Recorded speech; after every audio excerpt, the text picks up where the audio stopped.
I like to talk about life and death. Okay? I'd like to examine that with you. Okay, now let's look clearly. Okay? Life has a time frame for everybody. There's a time frame for everybody. Once born and then once to die.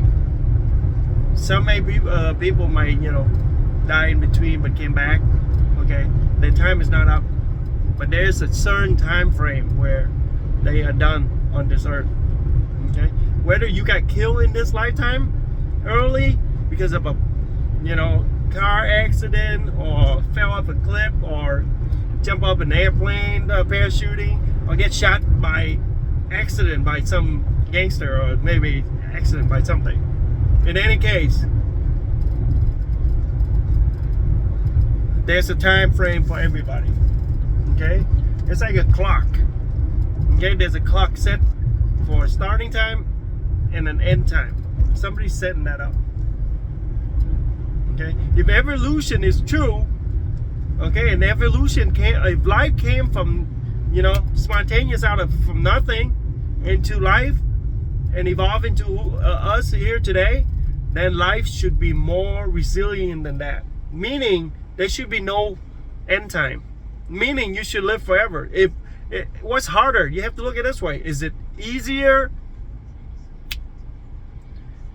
to make life, to create life, or is it easier to extend life?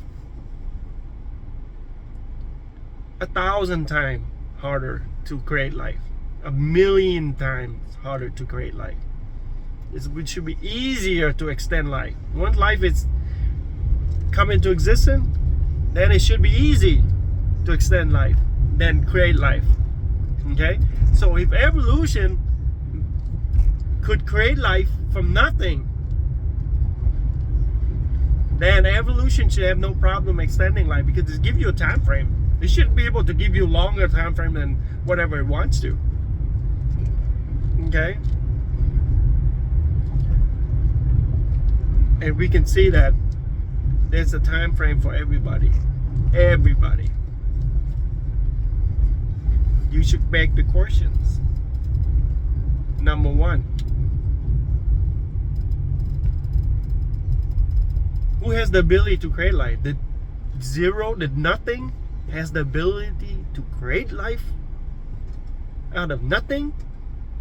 Or was there somebody who's there powerful, or something that was there powerful, and we already determined that all things lead back to one God?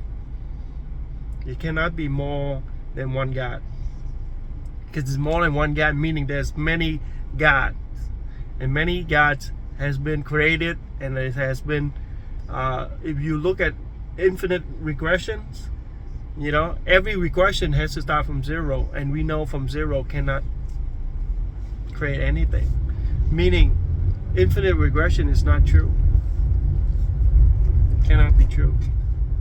Only one God, and that God has to be in existence forever. It has to be there all eternity. Because if it came from zero, we cannot be here. We should not be here. 0 plus 0 equals 0. We should not be here. Okay? So there has to be an infinite God that's been there all of eternity, that has all the power in the universe, and he's everywhere in the universe, because the universe is huge. Okay? He can't just pick a point in the universe and then, and the universe is so big. If he's not that powerful and he's not everywhere, he can't just create us and put us somewhere.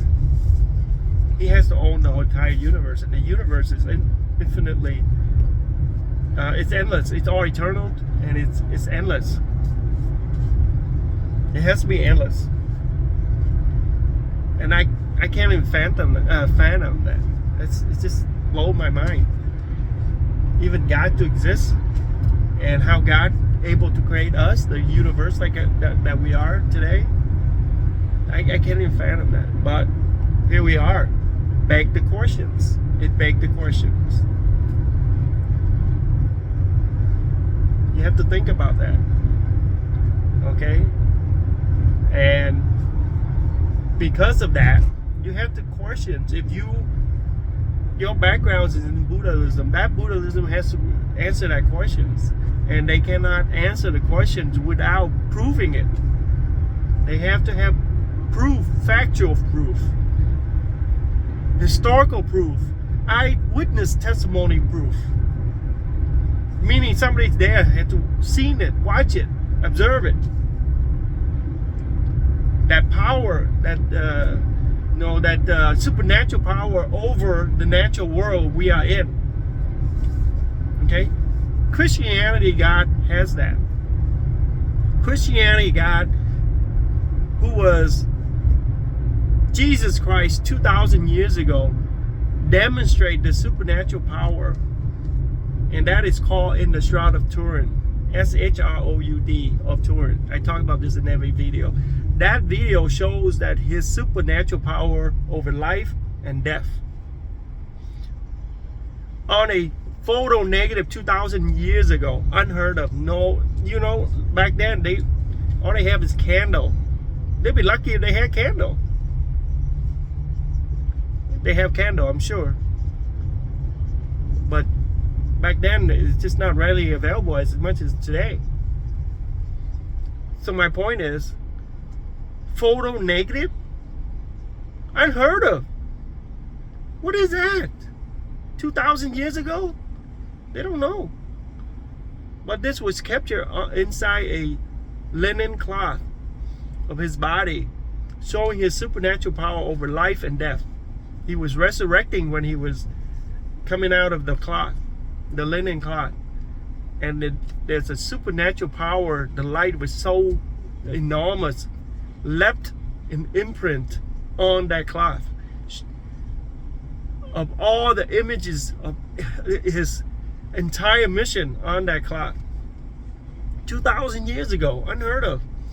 And people are going to say, oh, that's a fraudulent, that's just a, something that it's a scam, they made up. No, it's not. You can't duplicate it. If you can duplicate it, then you can make that claim, but you can't duplicate it. Therefore, that claim is BS, bullshit. Okay? That claim make no sense, 0 sense. And everything in that clock prove the Bible is completely true of who Jesus Christ is.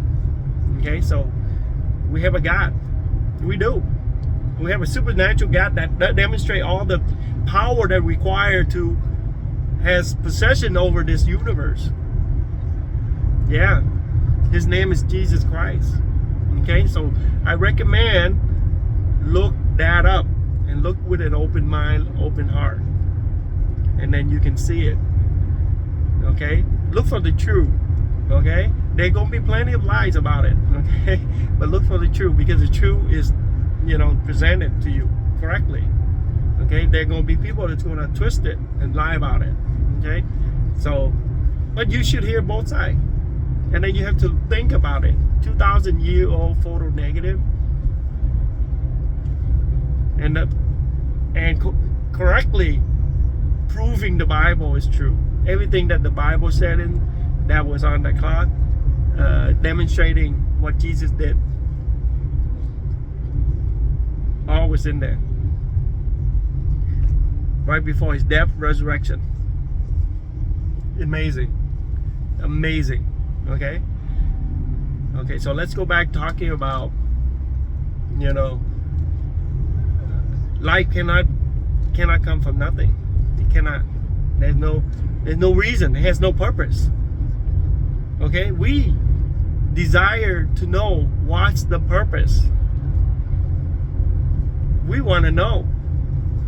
Because, nothing did not have the desire to give us life like this.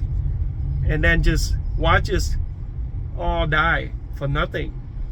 Okay, a lot of people are going to argue, oh yeah, it's not for nothing. It's, you give your next human, your son, your daughter, you extend life, more life.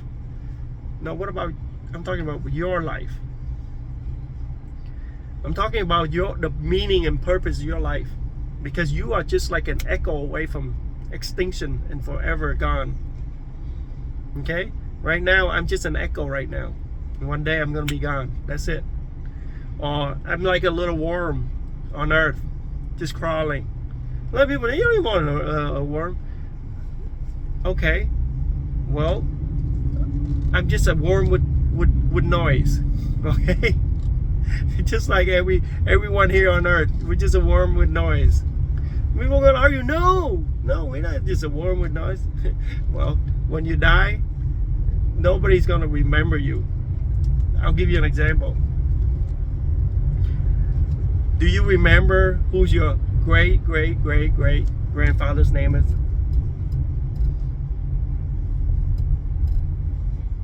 You don't know. Well, you are you gonna say, oh yeah, I can look that up. Yeah, and back it up. Okay, what about your great grandfather? Okay. Do you know? Do you care?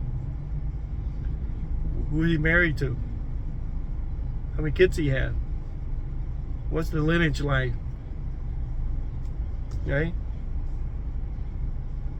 Your forefather, all of them that were gone before us, except for the last one and the grandpa, you might remember the grandpa, but you remember your dad. That's it.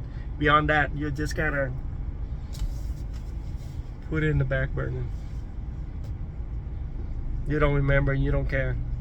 Guess where he is? Where did he go? Guess. Where did he go? Why is he here? What purpose was he here? Did he have a purpose? Did he do something special? Oh, he's just the same as you under the sun. You are gonna be like him very soon. You have to beg the question, what purpose are you here? Why? Not just to extend life. Your life. I want to ask your life. I'm not asking you to extend life. I'm not talking about your lineage. I'm not talking about your grandson or your grandfather. What purpose for you? Do you just to live a pleasant life? A moral life? A good life? Many before you lived a very good life. Did many fantastic things. But just a memory. Nothing else. If you fortunate enough that people, you did something that people can remember, but like everyone else, countless people that came on earth, gone. Here, gone. Here today, gone tomorrow. Just an echo. Just a little worm calling with a little sound. That's it. Nothing. So I beg the questions. I got the answer. Okay? I'm sharing with you. I beg the questions, and I found out the Lord revealed himself to me because I'm seeking after the truth. I want to know, is it more than this? You know, I used to have dreams, not dreams, but nightmares, like in the middle of the day. I'm Vietnamese, so I used to sleep like during the daytime, afternoon nap, and I used to wake up scared out of my mind that one day all this person, everything about this person, one day gone, scared the heck out of me, like gone like where are we going? What's the unknown? When we die, what's the unknown? Is there something else on the other side that I'm not prepared for? That's the scary part. I'm not prepared. I wasn't prepared. I am not prepared when that time frame run out. Back then, I was not prepared. When that time frame run out, I'm scared that what's lurking on the other side. What is it waiting for me on the other side? Am I ready? Am I prepared for it? Am I just going to blindly go into it? I don't want that. That's scary. That's scary to me. I don't know about you, but that scared me every time my afternoon nap. I wake up and I'm just sweating, frightened, freaking out. wondering what in the world is on the other side. Okay? And all throughout my life, as I'm growing older, I seek after it. I want to know. And the Lord started to reveal himself to me. You know, to spiritual, which is my healing, my back healing, completely of 15 years of back pain and a chronic cough that killed my brother. I believe it's the same cough because it turned into a disease, and it was a cancerous thing that spread from his bone and his back and into his brain and killed him.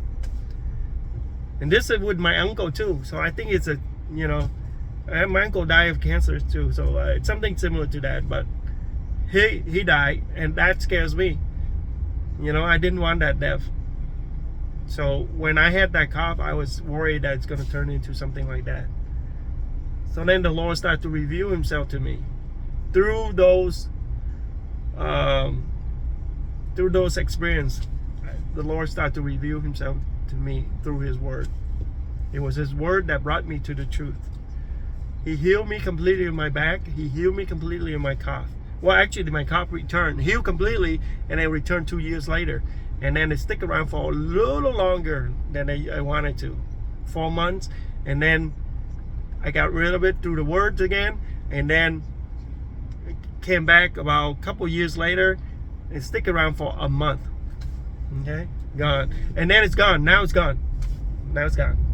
I'm not sure it come back again, but it's pretty gone right now. Okay, so in any case, God revealed himself more and more to me, not only through eyewitness testimony of the Bible. These people inside the Bible, disciple, they are real. Okay, they're real people. And then also the people that recorded these events with the with the eyewitnesses, they talk about Jesus Christ as a, that they worship him as a God. Okay, these people are atheists. They don't believe in God. They wrote out the history of it, and it's in the history record. Okay, and these are famous people. Okay, and you can look it up. Okay, and on top of that, all these disciples that that watched the crucifixion of Jesus Christ die on the cross, and they ran, right? But they knew, well, Jesus Christ told them this. He's going to go to the cross and die for us, for our sin. He's going to be resurrected after 3 days. And this disciple was like, they, you know what I mean? Like they make nothing of it because they were with him the whole time. But they were scared. And when it happened, they really scared. So right now I'm going to end this video at that point. And I'm going to let you know, look up the Shroud of Turin and you will find out. Okay, I'll continue this video tomorrow. We'll talk more about life and death, part 1. And tomorrow will be part 2.